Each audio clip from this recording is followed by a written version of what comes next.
Hello, I am Dan Stapleton. And I'm Dave Rudden. And Dave, you reviewed Kalimba for us here. Yep. Not to be confused with Columbo. There's not just one more thing. This is the thing. So I guess it's a puzzle platformer. Yeah, and most of it involves controlling two the totem pieces simultaneously while avoiding obstacles and puzzles. And right now I'm facing a boss that's shooting out these different colored liquids. You can't touch the opposite liquid, I just did there. That makes sense. All right.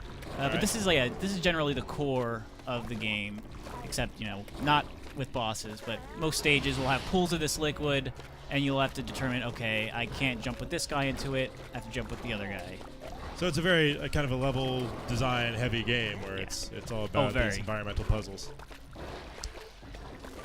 And you with a push of a button, you can swap which one's on the bottom, which one's on the top. Yeah, or switch their places, because at some points these two will be separated on the map. So in a way, it's kind of like a Guitar Hero-ish kind of thing. Oh. And here's an example of the anti-gravity, which I'm not too fond of. Yeah, how does that work? So you can. So now when I switch, now when I switch them, I also switch gravity. Okay. That's kind of neat. Yeah, this part is not too bad, but the very end of the level. So now we're in this thing. I can't touch the edges there, and when the gravity requires you to do things like this, it's a little bit more frustrating.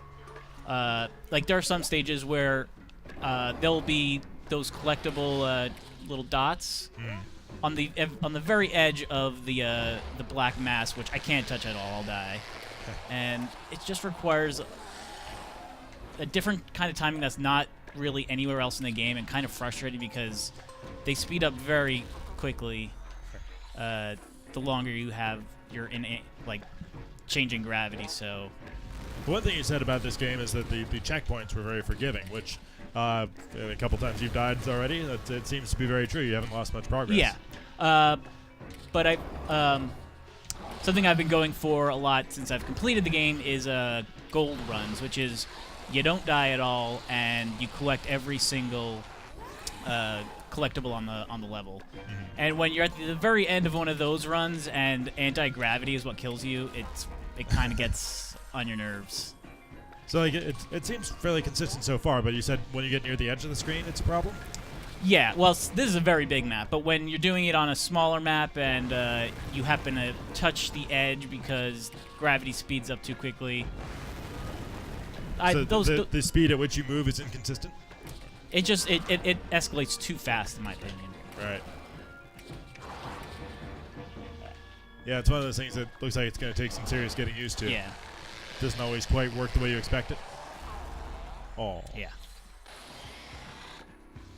But one of the things you were kind of underwhelmed with was the graphics and sound. And I can definitely see what you mean by the sound being underwhelming. It's a little bit grating. Yeah, and there's this one the narrator is trying to be kind of meta, and it works about 10% of the time. But I mean, the visuals aren't, that great. There's some cool effects, but it's very minimalist, kind of understated, or, pixel art-ish. I guess vector art in this case, huh? But it's, I mean, very garish colors. Nothing terribly interesting there, I guess, so far. Although I did kind of like that boss design. It was neat. So that was more about the design of how you fight it than how it actually looked. So the level that we played was that was an example of the characters very much working in tandem. They were parallel the entire time. This is a level that introduces a little bit of a unique twist on that formula. Right. But I guess you got pushed back to the beginning here because of a bug that you ran into. Yes. So I did complete the campaign, but I ran into a bug because I switched apps at some point, and apparently that caused all of my progress in this one play session to be erased. Which is kind of a bummer because there were some unlockables you were talking about that sounded pretty cool. Yeah, I mean, like the modes that I've unlocked after completing the campaign it unlocks this hardcore mode where you have a limited number of lives. As you saw, I died quite a few times against that boss.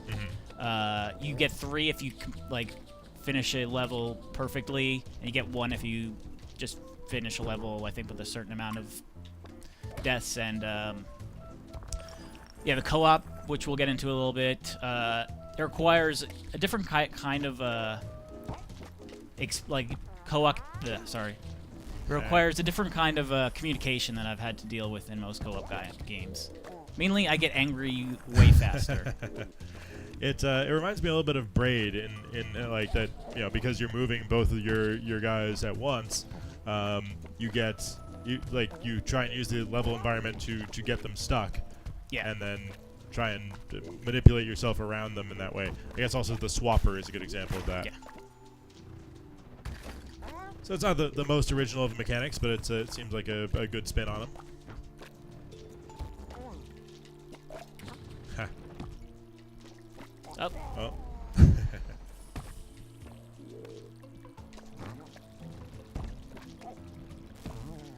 That's a fairly clever level design here. What I... Now, those fluids don't actually... Do you ever get to manipulate them at all? Like, no. No. Dang it. But yeah, it's really not punishing you much for losing, is it? I mean, in a case like this, like, I know I made that mistake, but, like, when it's... The physics just kind of throw me a curveball, that kind of... Let's see, how does this work? I think I can just... Just gotta bounce them over, yeah. Oh. Okay. But yeah, I'm kind of, you know, maybe I'm just getting old, but I kind of prefer that, you know, when I die, I don't want to be sent back to the beginning of a level. You know, the repetition is what bores me, not the challenge. You know, having to get through a bunch of stuff that I've already beaten, just to get to something that I haven't beaten yet.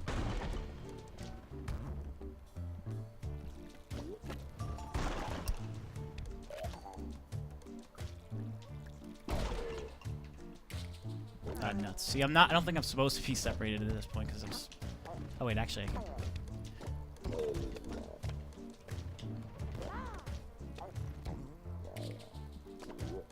Okay. I think he has to walk through the... No? Okay, maybe not. That's one way to do it. So the unlockable modes were like, it took you like 5 hours to get through the single player, right? Yeah. But the unlockable stuff seems like it's going to have more of a life to it. Oh yeah, like co-op it kind of introduces a new take on the formula. There's no swapping, so you have to basically work very closely with a partner to figure out all these different solutions. And there's also one where you control basically 2 pairs, but with 1 controller, which is like one of my favorite old school PS2 games. It's weird saying old school PS2 game, but Cookies and Cream, which was a game that you're supposed to play with 2 people, but you can play by yourself, controlling 2 pairs with 1 controller. Oh boy. Don't screw up, Dave. Don't screw up. I'm not going for the gold this time. I'm just gonna go through this maze. Oh, okay. There have been quite a few of these games where you control 2 characters at once. I think Twine recently, and Ib and Ob, I believe, is also similar to take on this formula. So it's a cool one to see, you know, different iterations on. Oh, they gotta be together.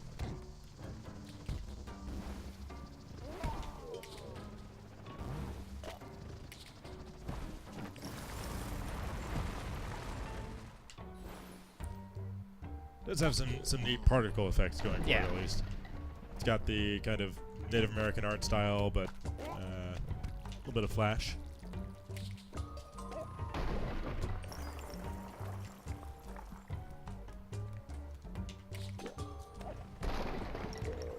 And you get different power-ups that will make your guys bigger or smaller or hold still. So there's a later... the third world that you go through introduces this power that makes one of the characters stationary but floating in the air. So you use that one as a platform to get to new areas. And yeah, one of the things that impressed you about the level design was the variety of it and how they kept changing it up, right? Yeah. Cool. Yeah, when a platformer runs out of ideas, you know it's kind of over. But this one keeps it going the whole time, huh? Yep. There's the black stuff nobody can touch.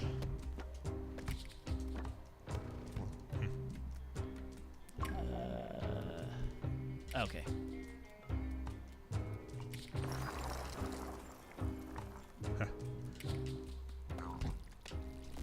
Oop.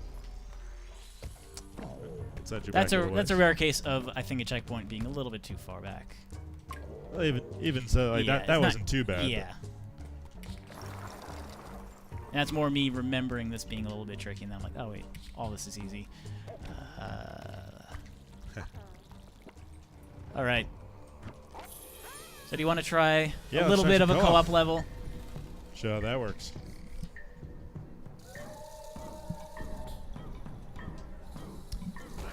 So you've seen how this works, but basically the switching, like pressing X usually switches between the two totem pieces. That's not going to work on that's not a part of co-op. Mm-hmm. So just press A to join. Alright. And choose me. Alright. And you see, you get a log if you do terribly on a level, and it really messes up the look of your totem, so... You can't always do two things at once, so get a friend to do one of them. That's a really cool bear. Yeah. Very Tone-Loc-ish. Sorry. Oh, So, yeah. We both got our... Yeah. totems. Alright. And ironically, I died first. So that... Alright, so I've got to jump on this phase. That'll open up something for you. Watch out for that dude. How do I make my buddy jump here? A. And you give a double jump where okay. you can create a little bit of space between your guys. Gotcha. So, hang on that, and that'll do something. Oh. Oh, we're gonna have to be in there. Alright. There we go. Yeah, it's always cool when when you know, like with something like Portal 2, where the mechanics are completely different, like the level designs are completely different. Oh yeah. For a co-op experience as opposed to the single player. Oh. Did I just do something there with my vase that killed you? Nope. Was I tried to jump over this guy. It did not work. But you gotta hurry. Oh. There we go. Oh, what happened there? I dropped the door on you. Oh, okay. See, this is the rage you were talking about. Yes. If we weren't on video, I would totally not fault you for yelling at me for that. I will show my best restraint here.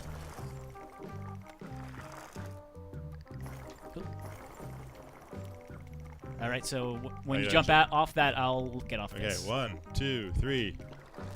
There we go. So imagine yours is going to do the same thing. Yep. Oh. Yeah, All right, 1, 2. Oh, sorry. Don't yell at me. 1, 2, 3. All right. Can we separate our characters here? Yeah, I mean we can mix them together. We shouldn't right now because you have to jump through that. Oh, okay, I see. Gotcha. And what did that do? Change the color? Oh, I guess there's something on the other side. Yes. Ah.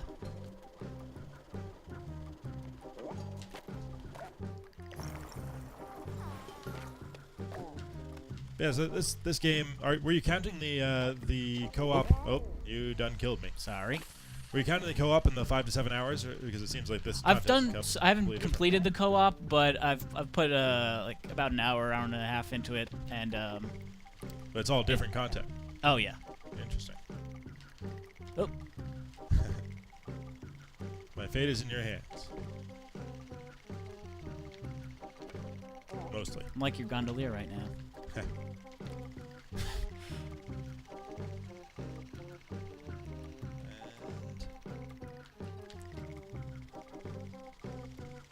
Yay, alright. There are a lot of weird fart noises in this game too. Oh. And a lot of cursing. Oh, sorry. I should probably watch what your timing's like down there. Alright. Go, go, go. Alright. Oh. Oh, eat. Alright. All right. Oop. Nope. All right, so I guess I'm gonna have to. Oh, I bet this is. Separate. Yeah, use that thing so- to create oh, some here separation. We go. There we go. There we go. There we go. Neato. Okay, so I gotta get. Oh, interesting. Oh. And there's some puzzles that actually require we separate to that degree, and the liquid separates. That can be a little bit more maddening, but Gotta get the hang of how to order yourself. yeah. So you're giving this game a 7.4. Yeah. Yeah. It does seem like it's got some good ideas in Yeah, there. some slight frustration here and there. Some in the game, some, having to do with the bugs that hopefully aren't in, are patched out somewhat early. Yeah. But, not today, which is when it's out, but soon. But, all right, Dave, well, thanks a lot for showing it off. That was actually pretty fun. I might have to check this out myself. It seems like a game I could play with my wife. yes. All right. Cool. But, yeah, for more on Kalimba, not Columbo, well, Columbo too, stick with IGN.